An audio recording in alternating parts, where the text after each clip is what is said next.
La semiología es la disciplina que se encarga de estudiar los signos y los síntomas de los diferentes trastornos mentales. Pero entonces, ¿qué diferencia hay entre un signo y un síntoma? Pues bien, el síntoma se refiere a aquella referencia subjetiva que hace la persona en relación a un cambio que lo reconoce como anómalo. Sin embargo, el signo es un dato objetivo que puede ser observado por cualquier persona distinta al que padece los síntomas. Por poner un ejemplo, podríamos tener un paciente en consulta en el que le observamos varios cortes en los brazos. Esto es un signo objetivable. El que nos diga, por ejemplo, siento voces que me indican que me haga daño, sería un síntoma difícilmente observable por nosotros, pero percibido por el mismo paciente. Así que ahora ya sabemos la diferencia entre signo y síntoma, que a veces se utiliza como algo parecido cuando realmente vemos que es totalmente diferente. Hecha esta diferenciación, pues vamos a ver el siguiente mapa conceptual. Vemos que hay 3 grupos diferentes, en el cual el primero podemos distinguir que los signos síntomas puede ser primario o secundario, después orgánico funcional y por último categorial versus dimensional.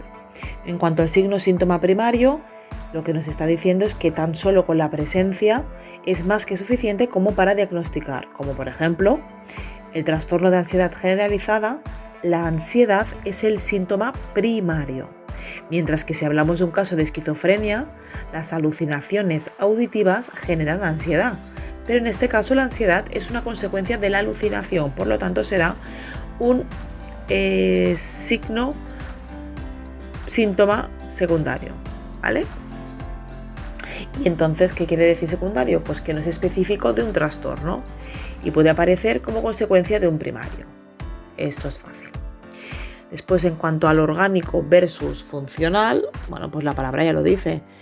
Cuando estamos ante el orgánico quiere decir que tiene su origen biológico, como por ejemplo si decimos vértigo provocado por una disfunción en el oído, pues ya vemos que en este caso el signo es orgánico. Mientras que si hablamos de funcional es que el origen es psicológico. Por lo tanto, tener vértigo provocado por una fobia a la altura, ¿vale? Después, por último, tenemos el categorial versus dimensional. Y el categorial lo que nos dice es que solo tiene en cuenta 2 posibilidades con respecto al trastorno y es o está presente o no está presente este signo o síntoma. O sea, por eso se llama categorial, porque está dentro de una categoría, o está o no está. Mientras que el dimensional es que se valora en función de un continuo. Por ejemplo, el continuo, el de la intensidad. Pero además de haber comentado lo que es un signo o síntoma, tenemos que saber qué es el síndrome.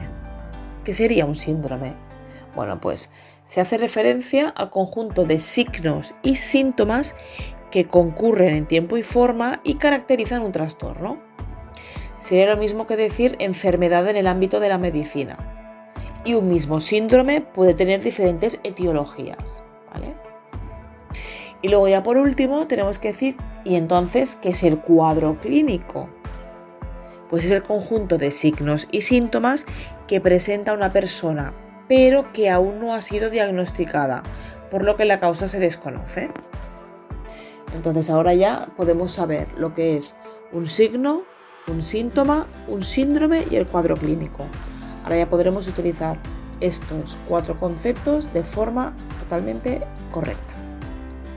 En el siguiente vídeo, los siguientes vídeos que hablaremos de psicopatología, pues hablaremos de todas las psicopatologías, las de los trastornos motores, las de la percepción, las del pensamiento, etcétera y etcétera. Pero primero, antes de entrar en ello, pues quería mencionar un poquito el previo que sería esto. Espero que os haya gustado.